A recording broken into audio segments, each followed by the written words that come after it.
Wahina yakhruju, dan ketika orang Islam itu keluar, li ayyi hadfin akhar, untuk tujuan lain. Kalau ada orang muslim berangkat keluar dengan tujuan lain,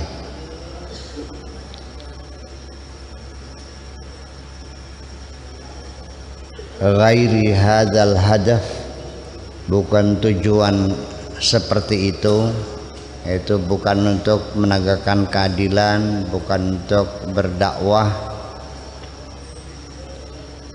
la yusamma syahidan, dia tidak disebut pahlawan.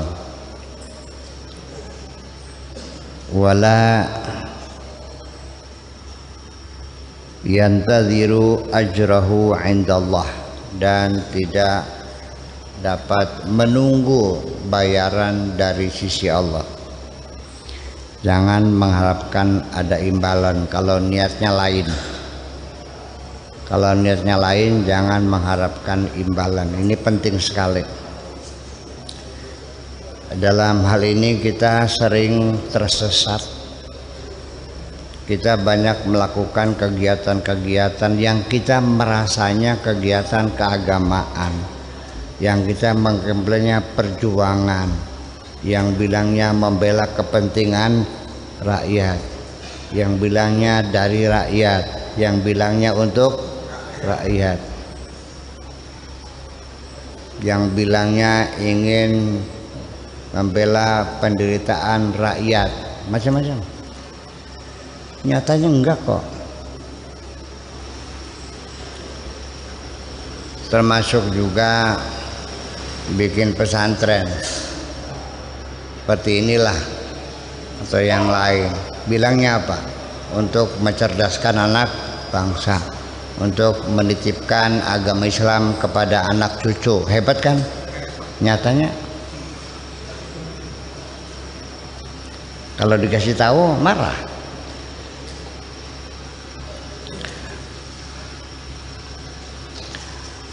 Bilangnya ingin memfasilitasi ibadah sholat, bikin proposal, bikin masjid. 14 tahun gak jadi-jadi masjidnya. Ya, rumah panitianya bagus-bagus, sampai jalannya ambles jalannya tuh.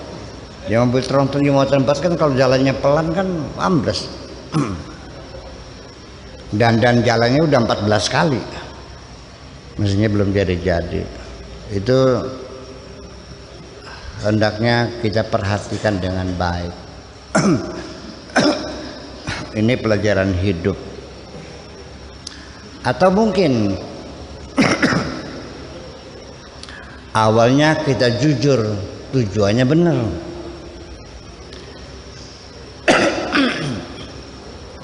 Seorang kiai itu tanahnya diwakafkan, benar. Gelang istrinya dijual buat beli bata, beli semen, benar. Tetapi 10 tahun kemudian setelah melihat santrinya banyak, uangnya banyak, bergeser. Akhirnya beli sawah tiap tahun. Kalau khatmil Quran 2 juta.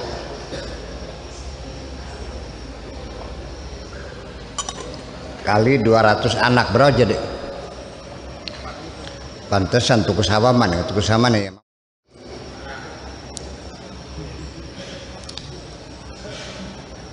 Iya. Niatnya ingin membangun rumah tangga, ingin membangun kebahagiaan. Nyatanya berselingkuh kok.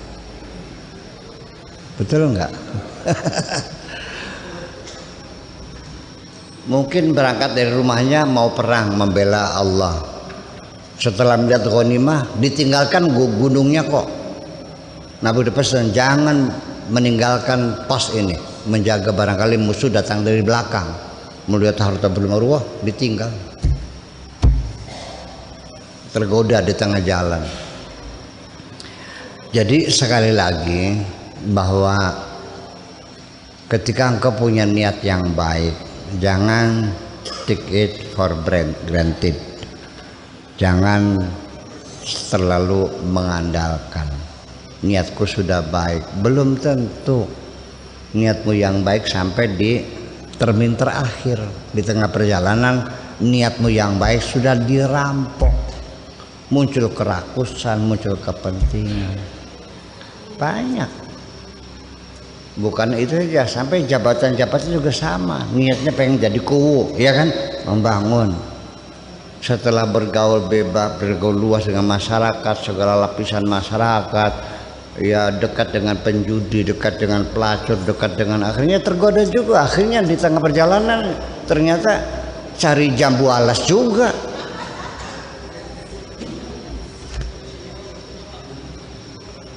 Waktu kampanye pakai dalilnya dalil Tuhan, qala ta'ala qala Rasul. Betul enggak? Iya.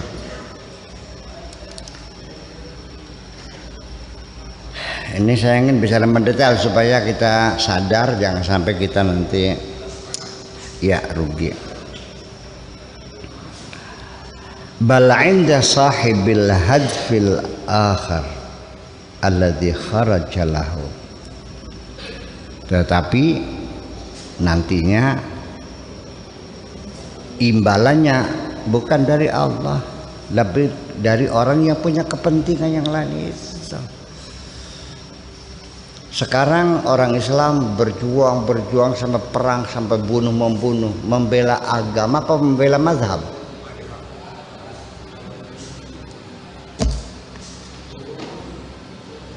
Yang terjadi kan, yang terjadi di Irak, di Syria, di Libya, Tunisia, di Yaman, di Saudi Arabia, membela mazhabnya. Ya sudah, silakan nanti kalau nanti minta pahala, minta surga sama mazhabmu. Dan mazhab itu sendiri itu bukan institusi yang dibentuk oleh negara sebagai lembaga, sebagai komisi, enggak. Itu melembaga secara sendirinya tengah masyarakat. Ada orang namanya Imam Syafi'i, namanya Madzhabi, namanya Wasil bin Atha, namanya Abdul Wahab, nama pribadi membangun pemikirannya lalu banyak mendukung menjadi mazhab. Kantornya nggak ada aja. Kalau mazhab Syafi'i kantornya di mana?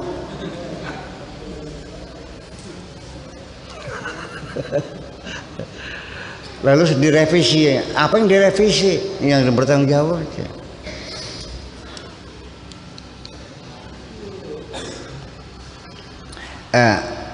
Kita ingin mencoba mengingatkan diri kita sendiri, jangan sampai kita nanti rugi di akhir perjalanan. Ternyata apa yang kita lakukan ternyata bukan untuk Allah. Apalagi yang seperti ini, kita ngasih uang aja sodako sama orang, kenapa tidak dari tadi dikasihkan sama pengemis itu, nunggu setelah tamunya banyak? Kenapa?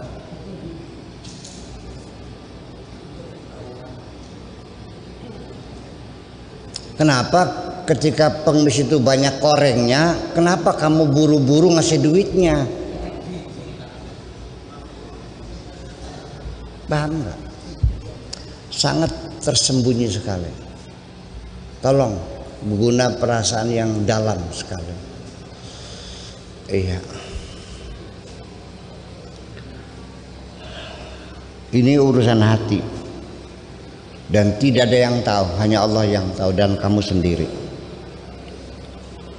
Apa engkau betul di dunia ini lagi bekerja untuk Allah atau bekerja untuk hawa nafsu sendiri? Bahkan melangkah lebih jauh lagi, okelah, bukan keinginan Allah. Yang kau lakukan ini cita-citamu sendiri, harapanmu sendiri, ya, keinginanmu sendiri, prangsane dalam imajinasi. Ternyata yang kau lakukan adalah untuk menyenangkan orang lain, Yang memaksa kamu bekerja keras adalah istrimu, anakmu, mertuamu, atasanmu, bawahanmu, pimpinanmu kok. Kamu ternyata dalam hidup tidak punya keinginan apa-apa kok. Kamu hanya melaksanakan keinginan orang lain.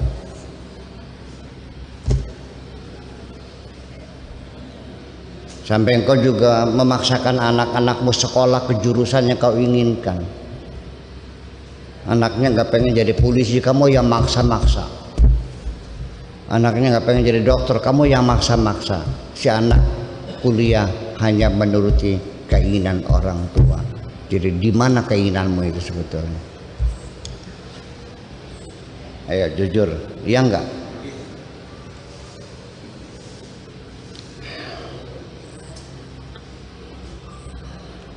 Keinginan nggak punya, cita-cita nggak punya, hanya menuruti keinginan orang.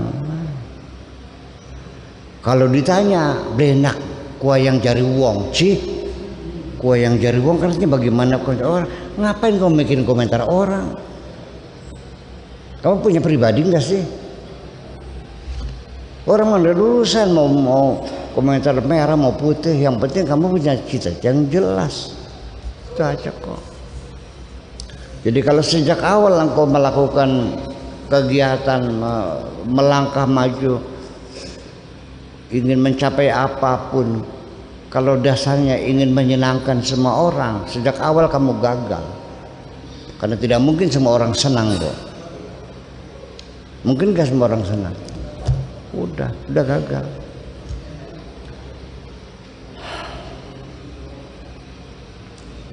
Jadi ya itulah persoalan.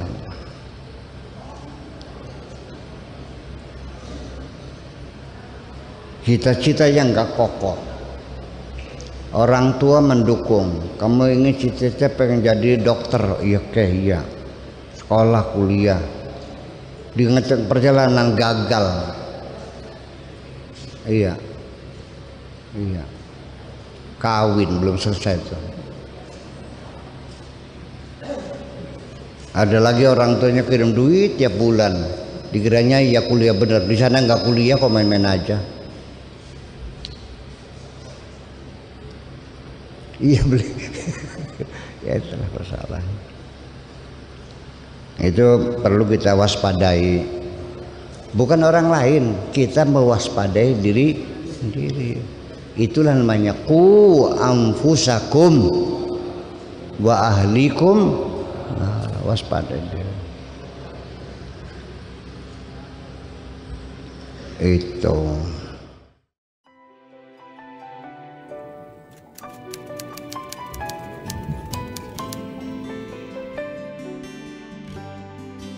Aku hanya ingin berbagi kebahagiaan dan tidak menggurui siapapun. Terlalu sulit bagiku untuk menyalahkan siapapun. Akan tetapi apabila ada orang yang ingin mengisi raportku, tentu aku sangat gembira sekali. Dan kujamin aku tidak akan sakit hati sedikit.